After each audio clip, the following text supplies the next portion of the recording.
had a coaching client last year say something that was incredibly wise. When he hired me, and in other words, I took him on as a coaching client, he said, you know, Alex, the reason that I wanted to be your client is because I want to be where you are in a few years, and I know you did not get there by accident. You designed your life.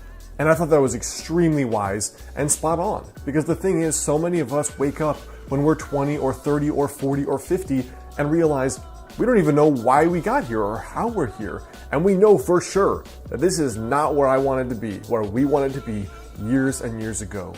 Now in this video, I want to share my personal process I use for not only scripting the direction of your life, but how I reinvented my own life and consciously created it from 26 until 30.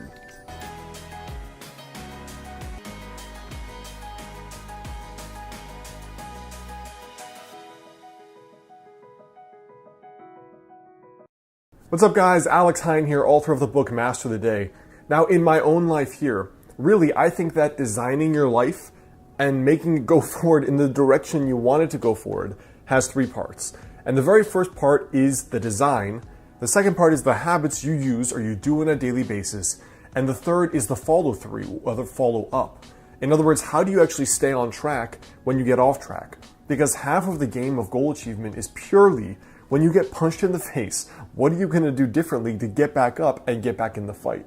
Now for me, the first thing is vision. It's basically the design. You know, if you just sit down for a day, you pour a coffee, you get out a piece of paper, and you write down what would be the coolest thing that could happen over the next 5 years in my life. If you just do that, you are already ahead of 99% of humanity who show up with no game plan, no vision for the future, no clue what they would like to create besides, you know, I would like more money, or I'd like that girl or that guy, or I'd like a nicer car. There's almost no consciousness or conscious energy given to thinking about what do I want to build in the future? Like what consciously and concretely do I want to improve? So for me, the way that I do that is, first of all, I have a journal where I'm regularly writing down updates for the kind of life that I want to build. You know, it starts with the vision, which makes me think of the fact that the skyscrapers of New York started with a picture in somebody's head. And so did spaceships. And so did curing a difficult disease. And so when I think of it like that, I always make sure I'm consciously creating, even if it is just in my thoughts, even if it's just up there, both in print journals and in a document that I call 5 years from today. So the three things that I use for my yearly envisioning are, one, the yearly envisioning process I've talked about here, which is basically at the start of each year, I write down what is the coolest thing that could happen this year. Like perfect year, no limitations, no just be realistic, but like what would be the coolest thing that could happen? I put it on one piece of paper that's always on my desk every single day, and I review it twice per day. Now from there, that yearly document also has my daily habits, the unique projects I'm working on in each quarter of the year, as well as the things I know that I need to work on to get better, basically, to improve myself. The second thing is the pocket journal I carry around. This for me is always to record things that may change about my thinking, ideas I get when I read or listen to podcasts, as well as little intuitive hunches that come up. So if I'm talking to a friend or I'm reading a book and I'm like, wow, that would be an awesome idea. For example, that's where all my books came from. Wouldn't it be cool too? ... I put it down in this little book. It's just a little 3x5 moleskin that I always carry around with me. And then day by day, I can flip through that and be like, you know what? These were those cool things I wanted to basically manifest and create in my own life. Let me just keep a note of them. The second way I do that is by doing a weekly journal page. Now the weekly journal page is just a strategy page, which I talked about in my recent video on journaling for success. And in that strategy page, it's basically, where are you, Alex? Where do you want to be? And are those habits you're doing every day sufficient enough to actually get you there? So the whole point of this journal page is reflection. You're doing this, are you still on track? If not, what has to change? And then finally, I have this little journal notebook, a digital notebook in Evernote, and it just says 5 years from today. Now, I don't really stick with that idea of 5 years from today, but the point for me is, where do I want to go? In what direction?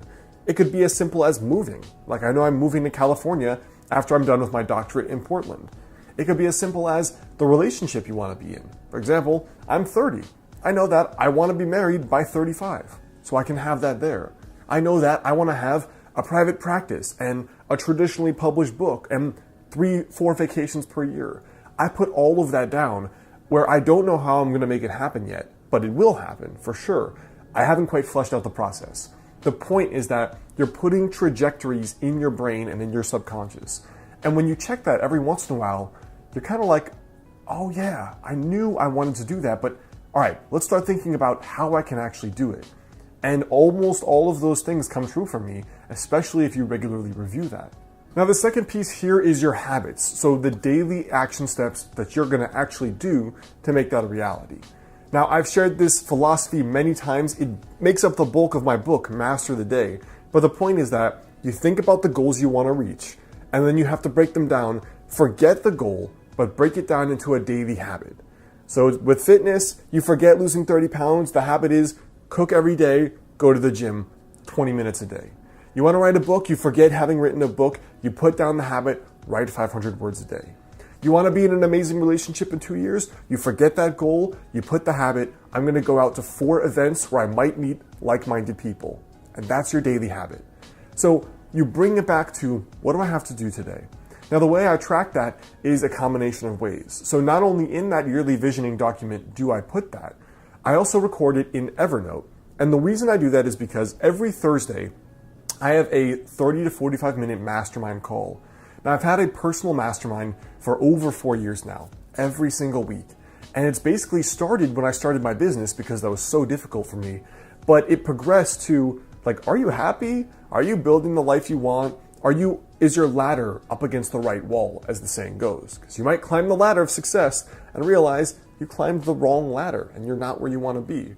So it's also about conscious goal setting and being crystal clear on the path forward, making sure you're going down the right path you want to be down. So I actually have a maximum of 3 goals per year and then 3 habits per goal. For example, the goals are often much more complex than you think. Like, let's say you've only been sleeping 5 hours a night. Well, your daily ritual may have to be, I'm going to disconnect from the computer at 11, I'm not going to have coffee after 5, and I'm not going to stress myself out with homework or with work after a certain time. It may take a few habits. Just like doing well in school or high performing at your work may also be more than one habit. It may mean I'm going to study this study strategy every day and apply that. Or I'm going to do an extra 1 hour of work per day or self-study or something else. The way that I personally do it is just 3 habits per actual goal. And those I track in a weekly scorecard document, which is, these are the 3 things, did I do them Monday through Sunday? And then when I get to my Thursday night mastermind, we all get on the phone and I basically give a report. I did this 50% of the time, 90% of the time. This is what didn't work. This is what I have to improve. And then the third part for me about consciously designing your life and going forward is really just 2 things. It's the follow through to make sure you actually do these things. And then number 2, it's following little intuitions about when you have to pivot. So the way I keep the follow through going is every night I do a little Master the Day journal page. The journal's not out yet, but I still have a print kind of document that I use for tracking, did I do this? Where do I have to improve myself? The Thursday Mastermind, which is a 45-minute call, we use Uber Conference for free. You could do the exact same with a few of your friends or people online. My very first mastermind was totally online people I'd met that were other internet entrepreneurs. Now from there, I have the Thursday Mastermind, I have the weekly strategy journal page, and I have my daily habit tracking. And besides those 3 things, all I do is carry around that little pocket moleskin journal I told you about, because then I feel like if something doesn't feel right at all, like you're off track, you don't like this job, you're dating someone and you realize something's not right, I write down the intuitions because I can't always consciously articulate the next move. Sometimes it's easy, I want to move to California. Other times it's not. Do I stay in this relationship? Is this business still what really excites me? Am I proud of all the work I've created? Those are things that may be better governed by your intuition and better understood. So I just keep a log of all the little intuitive impressions, and then I systematically explore them more, and then I take time to just go through them and see what's behind them and unpack them. So I hope that helps you guys. That's a little bit about my process for consciously scripting your life, which has been my whole shtick for a while. And that's really the thing that made the biggest difference for me, going from 24 or 25, where I had done nothing impressive with my life, very average student, hadn't done much besides traveled, to now really contributing and producing a lot and having had a productive life the last 5 or so years. Now, before you go, I want you to leave a comment there below. Let me know for you, if you could consciously script your life, what would be the first thing you think is important? Hey guys, well, one of the things that goes along with being in sage mode, like I talk about here, is being calm and being sage. Now, the Biomat is a pad you can put on your bed or on the floor, which uses technology that was actually discovered by NASA to help you reduce stress and fatigue.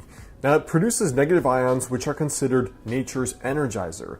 And these negative ions you can find in abundance in places like forests and mountains, waterfalls, and oceans. Now, the Biomat in particular is comprised of 3 parts that helps you have that stress relief and that fatigue relief. Now, the Biomat can also help with pain relief and circulation. It is FDA cleared, and one of the cool things is that it profoundly affects both the nervous system while also promoting deep relaxation. So it kind of has this dual energizing and relaxing effect. Also, the people at the Biomat store recommend and encourage you to call for personalized customer service and advice. It's kind of unique among companies now that basically don't want to deal with you, so that is worth investigating as well. And like some customers have said, it's really restorative. So a direct quote from one person was that it's the world's greatest power nap. Check out the Biomat link here on the screen or in the description box there below if you'd like to find out more information on it.